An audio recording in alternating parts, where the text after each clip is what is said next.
Hey everybody, welcome back. We're looking at an awesome knife today from Spyderco.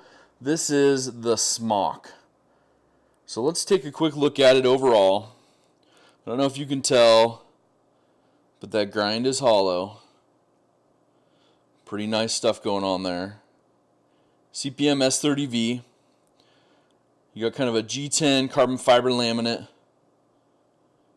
Full stainless steel liners. A compression button lock. I mean, flipper, low profile flipper. Look at that. There's your box. You can kind of see it's made in Taiwan. Let's look at the design. It's at their Taichung factory. Good quality coming out of there. Now the pocket clip is the only thing for me. I would go with a deeper carry one. You guys know me, you know my style. You know that deep pocket carry clip is going to be where it's at for me. So anyways, let's do a little more looking at how this works. You get a forward finger choil.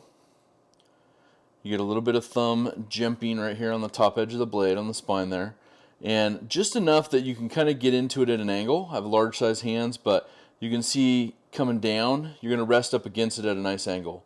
So you're not going to have to worry about it if you're chopping, cutting, none of that. It's not going to get you. It comes out just enough right there. So design-wise, I think that's pretty good. Designer of this knife was Kevin Smock. And MSRP goes about $250. Retailers have it for around $175. Trying to find it's the hard part right now.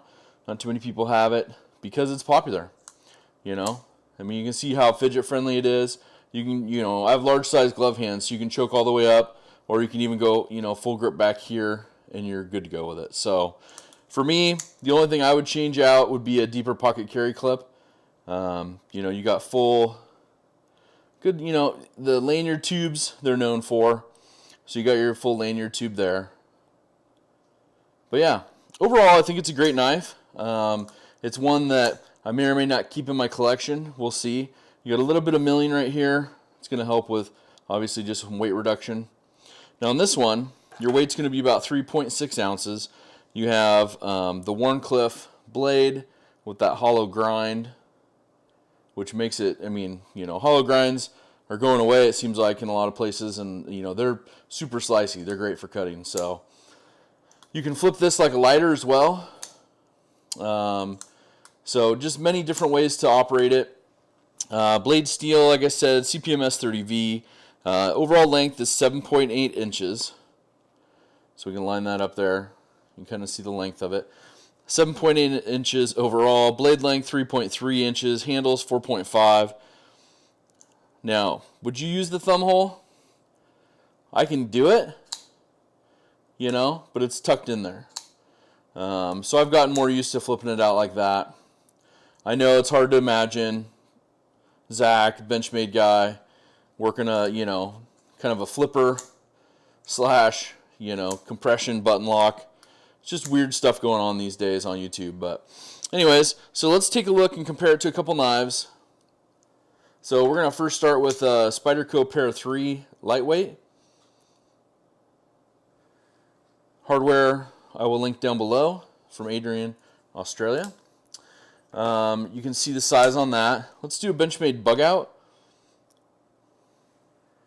So you can see you're going to have a little more blade length, lot more handle length, obviously, and you even have that forward finger choil. So to me, that's a win. Full-size Benchmade Griptilian. So you're going to have some good competition here with just overall how thick the handles are. However, these are going to be thicker in the hand, even though this is a slimmer version of it, the G10. But you're going to have that really kind of, that hollow grind goes from thick all the way down, and it just is so slicey. So I think, you get your benefits out of that all the time. Now let's compare it to a knife that I like to carry almost every day.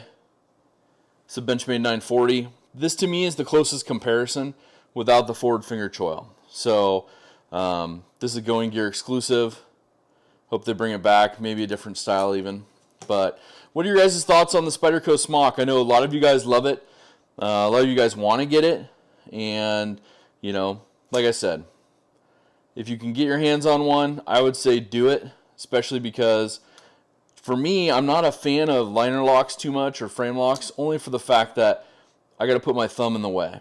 And when I put my thumb in the way, that's just a risk of me cutting myself. So anything that's like a compression lock or, you know, a compression button lock is pretty good. At first, I didn't think I was going to like this one because of that kind of flipper action.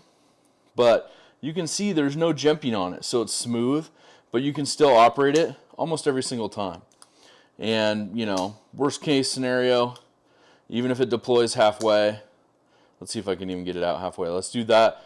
You can still flip it out. So, anyways, just want to do a quick review on this one. I know it's been out for a little bit, but I wanted to give you guys my take on it. Let me know your thoughts down below. Thanks again for all your guys' feedback. 2020 has been awesome so far, just in the short time it's been here. Like, subscribe, leave a comment, let me know your thoughts on this one. Do something kind for someone, and take care.